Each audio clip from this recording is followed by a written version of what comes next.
चलिए आज की चर्चा एक ऐसे एहसास से शुरू करते हैं जो मुझे लगता है हम सब ने कभी ना कभी महसूस किया होगा। वो एहसास के दिन भर तो बहुत व्यस्त है, लगातार मीटिंग्स, ईमेल्स, भाग दौड़, लेकिन जब रात होती है तो लगता है कि अरे जो सबसे जरूरी काम था उसके लिए तो वक्त ही नहीं मिला, बस दिन निकल गया। आज हम जिन स्रोतों पर बात कर रहे हैं वे जेक नैप और जॉन ज़रात्स्की की किताब मेक टाइम पर आधारित हैं। और ये जानना बड़ा जरूरी है कि ये लोग हैं कौन। ये गूगल और यूट्यूब जैसे प्रोडक्ट्स पर काम कर चुके हैं। हाँ, मतलब ये वो लोग हैं जो उन सिस्टम्स के आर्किटेक्ट्स में से हैं जो आज हमारा ध्यान खींचने में सबसे माहिर हैं। बिल्कुल। तो जब ये लोग ध्यान बचाने की बात करते हैं तो मुझे लगता है सुनना तो बनता है। और यहाँ सबसे दिलचस्प बात यही है, ये किसी पारंपरिक प्रोडक्टिविटी की बात नहीं करते जो कहती है कि और ज्यादा काम करो और तेजी से करो। नहीं, इनका मुख्य केंद्र समय का मैनेजमेंट नहीं बल्कि ध्यान का मैनेजमेंट है। ये इस विचार पर बने हैं कि आज की दुनिया वो हमें व्यस्त और विचलित रखने के लिए ही डिजाइन की गई है। अच्छा। तो समस्या हमारी इच्छा शक्ति की कमी नहीं है, समस्या वो पूरा सिस्टम है जो हमारे ध्यान के खिलाफ काम कर रहा है। तो चलिए इसी को जरा खोल कर समझते हैं। हमारा मकसद है इन स्रोतों से वो मुख्य रणनीतियां निकालना जिनसे हम इस पूरे शोर के बीच अपने सबसे जरूरी काम के लिए जगह बना सकें। इन स्रोतों का सबसे पहला और शायद सबसे बड़ा आइडिया है हाईलाइट। मतलब सुबह उठकर 50 कामों की लिस्ट बनाने के बजाय सिर्फ एक काम चुनना। एक ऐसा काम जो अगर आज पूरा हो गया तो दिन सफल माना जाएगा, भले ही और कुछ भी ना हो पाए। लेकिन जब मैंने पहली बार ये पढ़ा तो मेरे मन में आया, सिर्फ एक चीज, मेरे पास तो दसियों जरूरी काम होते हैं। क्या ये असल जिंदगी में व्यवहारिक है? ये सवाल बहुत स्वाभाविक है क्योंकि हमें व्यस्तता को ही उत्पादकता समझने की आदत पड़ गई है। सही बात है। हाईलाइट का फंडा इसी आदत को तोड़ता है। और ये काम क्यों करता है, इसके पीछे मनोविज्ञान है। एक हाईलाइट तय करने से सफलता की परिभाषा पूरी तरह बदल जाती है। हाँ बिल्कुल। सफलता का मतलब दर्जनों छोटे मोटे काम निपटाना नहीं बल्कि एक सार्थक काम को पूरा करना बन जाता है। ये हमें व्यस्त होने के जाल से बाहर निकालकर प्रभावी होने की ओर ले जाता है। हाँ, ये दृष्टिकोण ही अलग है। टू डू लिस्ट तो अक्सर हमें उन कामों की ओर धकेलती है जो आसान और छोटे होते हैं, ताकि हम उन्हें काटकर वो एक खुशी महसूस कर सकें, जिसे चेकलिस्ट डोपामाइन भी कहते हैं। बिल्कुल, लेकिन हाईलाइट हमें उस काम की ओर खींचता है जो मुश्किल है लेकिन महत्वपूर्ण है। और वो महत्वपूर्ण काम कुछ भी हो सकता है। किसी जरूरी प्रोजेक्ट पर 60 मिनट काम करना, या अपने बच्चे की स्कूल प्रेजेंटेशन में उसकी मदद करना, या हफ्तों से टल रही डॉक्टर की अपॉइंटमेंट बुक करना। हाँ, ये पूरी तरह से व्यक्तिगत है। उस दिन आपके लिए क्या सबसे ज्यादा मायने रखता है, बस वही।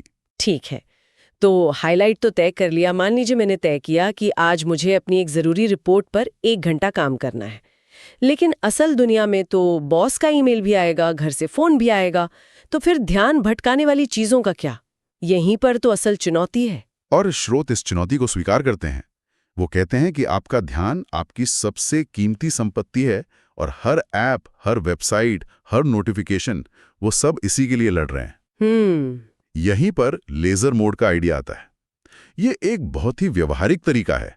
मतलब आपको कोई साधु बनने की जरूरत नहीं है और पूरे दिन फोकस करना तो असंभव है। हाँ, वो तो है। तो ये कहते हैं कि बस 60 से 90 मिनट का एक फोकस ब्लॉक बनाइए।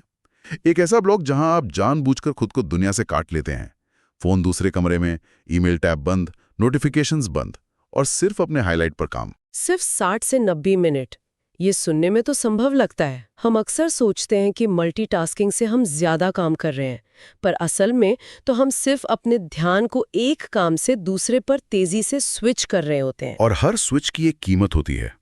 न्यूरोसाइंस में इसे अटेंशन रेसिड्यू कहते हैं। अटेंशन रेसिड्यू, ये क्या है? जब आप एक काम से हटकर, मान लीजिए सिर्फ 30 सेकंड के लिए अपना ईमेल चेक करते हैं और फिर वापस अपने काम पर आते हैं, तो आपके दिमाग का एक हिस्सा अभी भी उस ईमेल के बारे में सोच रहा होता है। अच्छा, तो आपका पूरा ध्यान वापस नहीं आता? कभी नहीं आता।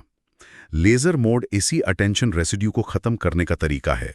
सारा गहरा और रचनात्मक काम वो इसी मोड में होता है। ये तो एक बहुत जरूरी सवाल खड़ा करता है कि एक सामान्य दिन का कितना हिस्सा असल में फोकस्ड काम में जाता है और कितना सिर्फ प्रतिक्रिया देने में। बिल्कुल। क्या हम अपना दिन खुद चला रहे हैं या हमारे इनबॉक्स और नोटिफिकेशंस हमारा दिन चला रहे हैं? यही इन स्रोतों का मूल प्रश्न है। लेजर मोड हमें प्रतिक्रिया देने वाले मोड से निकालकर बनाने वाले मोड में लाता है। और यहीं से बात हमारे सबसे बड़े डिस्ट्रैक्शन पर आती है, हमारा फोन। स्रोत फोन को लेकर एक बहुत ही व्यवहारिक नजरिया देते हैं। वो कहते हैं कि फोन कोई शैतान नहीं है, एक अद्भुत उपकरण है। हाँ, लेकिन उसका जो डिफ़ॉल्ट इस्तेमाल है वो खतरनाक है, क्योंकि उसे डिज़ाइन ही हमें आदी बनाने के लिए किया गया है। इसके लिए कुछ ठोस सुझाव भी दिए गए हैं, जैसे गैर जरूरी नोटिफिकेशंस बंद करना। मैंने ये खुद करके देखा है। सिर्फ कॉल्स और मैसेजिंग ऐप्स के नोटिफिकेशंस छोड़कर बाकी सब बंद कर दिए। पहले कुछ दिन तो बहुत अजीब लगा, जैसे कुछ छूट रहा है, फोमो जिसे कहते हैं। हाँ, होता है। लेकिन एक हफ्ते बाद जो शांति का एहसास हुआ वो कमाल का था। यह एक बेहतरीन उदाहरण है। एक और सुझाव है, सोशल मीडिया ऐप्स को या तो हटा दें या फिर उन्हें होम स्क्रीन से हटाकर किसी फोल्डर के अंदर कई पेज अंदर छिपा दें। हाँ, मैंने ये किया है। अच्छा। मैंने अपने फोन पर इंस्टाग्राम को एक फोल्डर के अंदर 3 पेज अंदर छिपा दिया। अब उसे खोलने के लिए इतनी मेहनत करनी पड़ती है कि आधे रास्ते में ही मैं भूल जाती हूँ कि मैं क्या करने आई थी। और शायद यही इसका मकसद है। हाँ, बिल्कुल, आपको उस ऐप को खोलने के लिए एक अतिरिक्त कदम उठाना पड़ता है, और कई बार बस वो छोटी सी रुकावट, वो 2 सेकंड का घर्षण हमें उस आदत के चक्र से बाहर निकालने के लिए काफी होता है। मतलब अपनी इच्छा शक्ति पर भरोसा करने की बजाय अपने माहौल को बदलना बेहतर है। हाँ, ताकि सही चुनाव करना आसान हो जाए। स्रोत कहते भी हैं, छोटे बदलाव लेकिन असर बहुत बड़ा। जब मैंने ये पढ़ा कि फोन को बेडरूम से बाहर रखना चाहिए तो मुझे लगा ये तो असंभव है। लेकिन फिर मैंने सोचा कि 15-20 साल पहले तो हम सब ऐसा ही करते थे। सही बात है। ये सोचना ही अजीब है कि कितनी जल्दी ये आदत हम पर हावी हो गई कि दिन की शुरुआत और अंत एक स्क्रीन के साथ हो। ये दिखाता है कि ये आदतें कितनी नई और कितनी अप्राकृतिक हैं। फोन को बाहर रखना सिर्फ नींद के लिए अच्छा नहीं है, ये आपके दिन की दिशा तय करता है। वो कैसे? अगर आप सुबह उठते ही ईमेल और सोशल मीडिया देखते हैं तो आप दिन की शुरुआत दूसरों की प्राथमिकताओं पर प्रतिक्रिया देकर करते हैं। लेकिन अगर आप फोन से दूर रहते हैं तो आपको अपने हाईलाइट के बारे में सोचने का मौका मिलता है। आप अपना एजेंडा सेट करते हैं, किसी और का नहीं। लेकिन 90 मिनट तक लेजर मोड में रहने के लिए या फोन को नजरअंदाज करने के लिए दिमागी ताकत भी तो चाहिए। अगर कोई थका हुआ है तो फोकस कहाँ से आएगा? यहीं पर शायद एनर्जी की बात आती है। बिल्कुल सही जगह पहुंची आप। ये इस सिस्टम का तीसरा और बहुत महत्वपूर्ण स्तंभ है, एनर्जी। स्रोत कहते हैं कि फोकस सिर्फ समय और ध्यान का खेल नहीं है, ये शारीरिक ऊर्जा का भी खेल है।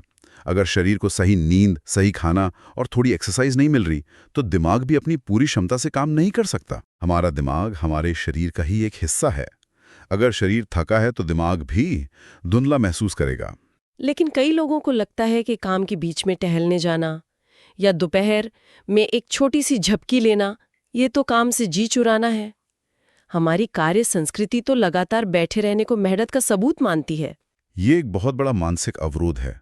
स्रोत हमें आराम को उत्पादकता के एक उपकरण के रूप में देखने के लिए प्रोत्साहित करते हैं, न कि उसके विपरीत। अच्छा, आराम एक उपकरण है? हाँ, एक नॉलेज वर्कर के दिमाग की तुलना एक एथलीट की मांसपेशियों से कीजिए। कोई भी एथलीट लगातार 8 घंटे तक दौड़ नहीं सकता। नहीं, उसे रिकवरी चाहिए। बिल्कुल, उसे प्रदर्शन करने के लिए रिकवरी और आराम की जरूरत होती है। उसी तरह हमारे दिमाग को भी फोकस्ड कॉन के बाद रिचार्ज होने के लिए समय चाहिए। ये मानसिक प्रदर्शन को शारीरिक स्वास्थ्य से जोड़ने का एक बेहतरीन उदाहरण है। और स्रोत इस बात पर जोर देते हैं कि इसे जटिल बनाने की जरूरत नहीं है। इसमें कोई मैराथन दौड़ने या जिम में घंटों बिताने की बात नहीं है।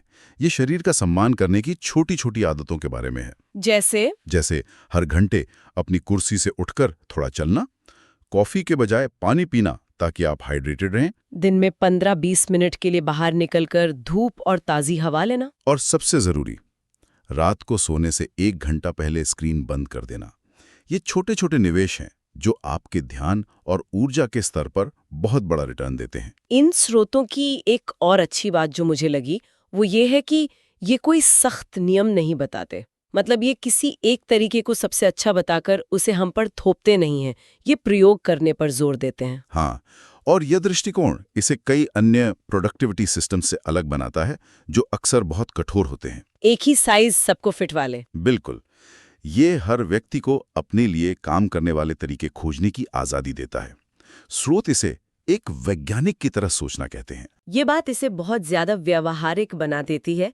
इसमें असफल होने का कोई डर नहीं है क्योंकि हर चीज एक प्रयोग है। सही कहा। अगर कोई तरीका काम नहीं करता तो इसका मतलब ये नहीं कि आप फेल हो गई। इसका मतलब है कि आपने कुछ सीखा है और अब आप कुछ और आजमा सकती हैं। बिल्कुल, ये व्यक्तिगत विज्ञान है। हर किसी की जिंदगी, काम और दिमागी बनावट अलग होती है। जैसे कुछ लोग मॉर्निंग लार्क होते हैं, जिनका दिमाग सुबह सबसे तेज चलता है।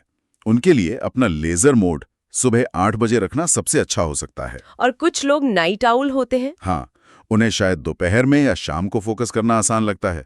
कोई एक नियम सब पर लागू नहीं हो सकता। तो आप ये कह रहे हैं कि हम अपने दिन के डेटा को देखें, मतलब किस समय सबसे ज्यादा एनर्जी महसूस होती है, कौन सी चीज सबसे ज्यादा ध्यान भटकाती है, ये सब। हाँ, बिल्कुल। एक हफ्ते के लिए बस ध्यान दें।